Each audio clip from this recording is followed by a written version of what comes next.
Bayangkan, suatu hari, di antara tumpukan tagihan dan brosur diskon, kamu menemukan selembar surat. Isinya bukan iklan, bukan ancaman, melainkan cerita tentang hidupmu 30 tahun dari sekarang. Dan yang lebih menakutkan, semuanya mulai terjadi satu persatu. Namanya Arga Pratama. Bukan siapa-siapa. Hanya pria biasa yang hidup dengan rutinitas yang itu-itu saja.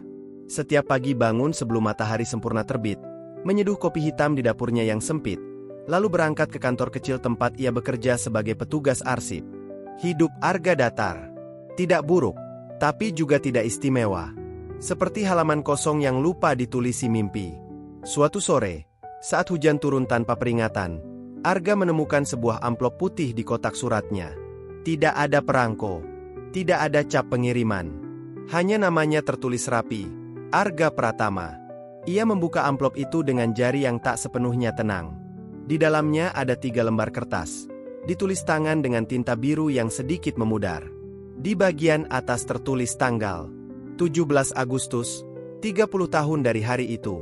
Isi surat itu bukan ramalan aneh, bukan juga bahasa yang sulit dimengerti. Yang tertulis justru hal-hal kecil. Besok kau akan terlambat berangkat kerja karena motor tak mau menyala. Atasanmu akan memanggilmu pukul 10:05. Dan malam nanti, kau akan memikirkan kembali seseorang bernama Mira. Arga tertawa kecil saat membacanya. Baginya, itu hanya lelucon aneh. Jenaka, tapi tak masuk akal. Ia melipat surat itu dan meletakkannya begitu saja di meja. Keesokan paginya, motornya benar-benar tidak mau menyala. Ia mengira itu kebetulan. Mesin tua memang sering rewel. Tapi saat jam di dinding kantor menunjukkan pukul 10:05, dan atasannya memanggil namanya tanpa alasan jelas, perasaan aneh mulai merayap pelan. Malamnya, saat ia berbaring di kasur dalam sunyi, nama Mira tiba-tiba muncul begitu saja di benaknya. Mira, wanita yang dulu pernah mengisi hidupnya singkat. Senyum sederhana, tawa pelan, perpisahan yang tak sempat diberi nama. Hari-hari berikutnya, Arga mulai membaca halaman selanjutnya dari surat itu. Tangannya gemetar pelan setiap kali ia membuka lipatan kertas. Surat itu menulis tentang hal-hal yang lebih jauh. Tentang pertemuannya kembali dengan Mira di sebuah rumah sakit, bertahun-tahun dari sekarang. Tentang sakit yang perlahan menggerogoti tubuhnya saat usia mulai menua. Dan tentang satu hal yang membuat napasnya tercekat.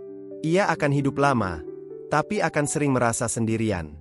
Di hari keempat setelah menerima surat itu, Arga pergi ke sebuah kafe kecil tempat sahabat lamanya biasa duduk.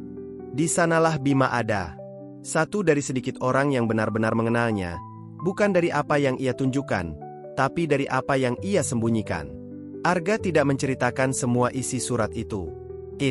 Ia hanya duduk lebih lama dari biasanya.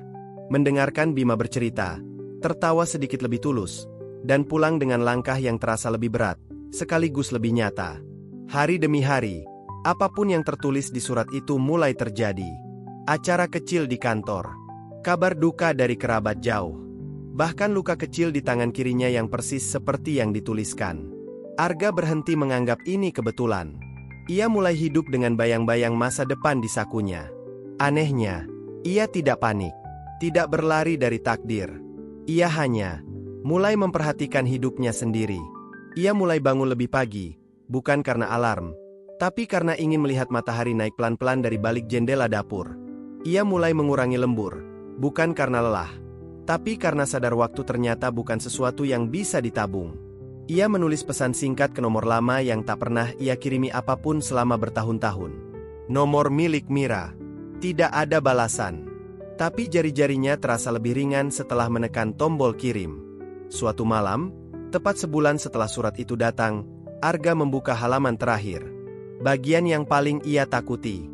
Di sana tertulis bahwa di suatu malam yang tenang, saat rambutnya telah penuh uban dan tubuhnya tak lagi sekuat dulu, ia akan duduk sendirian di kursi teras rumahnya, dan menerima satu pertanyaan dari dirinya sendiri. Apakah kau benar-benar hidup, atau hanya membiarkan hari-hari lewat? Kertas di tangannya sedikit bergetar. Bukan karena takut, tapi karena sadar. Jika surat itu benar, maka masa depan bukan sesuatu yang menakutkan, melainkan undangan untuk lebih sadar hari ini. Di hari-hari berikutnya, hal paling aneh terjadi. Tidak ada surat baru.